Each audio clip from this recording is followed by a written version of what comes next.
It's Chick on Stories we're following for you today on Robert Hood Radio. New York Governor Andrew Cuomo faces a new allegation of inappropriately touching a female aide after reports said he summoned her to the governor's mansion and aggressively groped her. The unnamed aide said Cuomo asked her to the executive mansion near the state capitol late last year and then allegedly reached under her blouse and began to fondle her, according to reports in the Times-Union of Albany. The aide makes the sixth woman to come forward to claim sexual harassment or inappropriate conduct by the Democratic governor, but the paper noted the last one could raise to a level of criminal investigation. In a statement, Cuomo denied the claim from the young aide. Connecticut went in the wrong way yesterday on Wednesday. There were over 288,657 COVID-19 cases reported since the beginning of the pandemic, up 512 since Tuesday. The results showed a tick back up to a positivity rate of 3.07. From this morning's Republican American, COVID-19 will come into play this year when Salisbury crafts its budgets, 10 officials told the Board of Finance last week when both reported municipal and education plans were introduced. First Selectman Curtis Rand says he hopes Town Hall can be open more to the public once spring arrives. With the influx of new residents moving into town due to the pandemic, the Land Use Office has seen a large increase of the number of permits and inspections. Quote, "There's so much stuff going on. There are so many expectations we never had to meet before," end quote.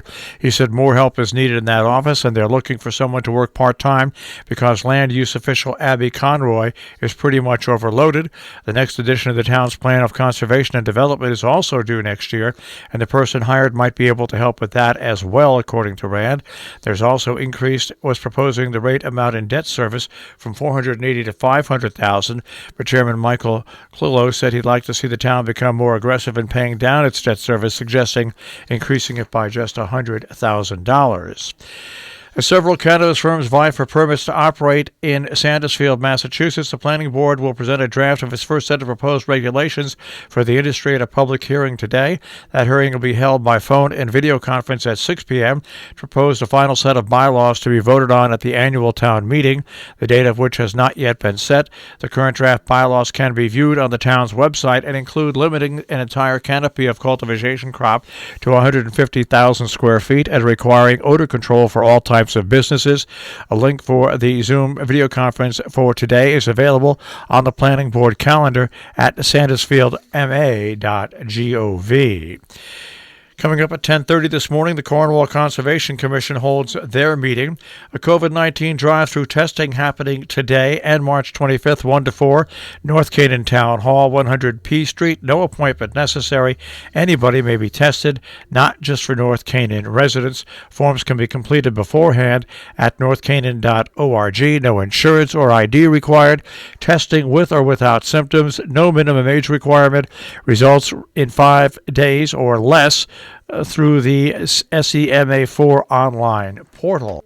Learn how to mitigate pain and stress working from home. A special lab tech that happens tonight at 5:30, put together by the Roloff Jansen Community Library in partnership with the Claverick Free Library, Hudson Area Library, and Philmont Public Library. It's via Zoom. More information at the register, rojanlibrary.org. In Kent, the Board of Selectmen has a Planning and Zoning Commission regular meeting set for 10 a.m. Coming up tomorrow, Small Town Big Talk, portraits by Rebecca Bloomfield, interviews by Adam Shear. It opens tomorrow online and in person, huntlibrary.org.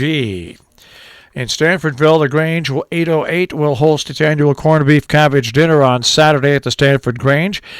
All dinners takeout only at 5 p.m. Donation $15 per dinner. For more information or reservations, 845-868-7869. The West Stockbridge Congregational Church and Main Street will serve a takeout slow-cooked corned beef and cabbage dinner with Irish soda bread, $12 per person on St. Patrick's Day. Reservations must be made by March 14th. Pickup time is 4 to 6 p.m. on the 17th. Call 413-454-0054. Kent Art Association continues its 2021 shows with their Winter Featured Artist Show. It runs Thursdays through Sundays from 1 till 5 through Sunday, March the 14th. Scoville Library's Common Ground Conversations, Listening Past Differences, once again come back this weekend on Sunday with Dr. Mary O'Neill. It runs from 4 till 5. It's a Zoom event, scovillelibrary.org. Our business brief is underwritten by Morgans at the Interlaken, interlakenin.com, and you'll also find them on Facebook and Instagram, and Salisbury Bank, salisburybank.com.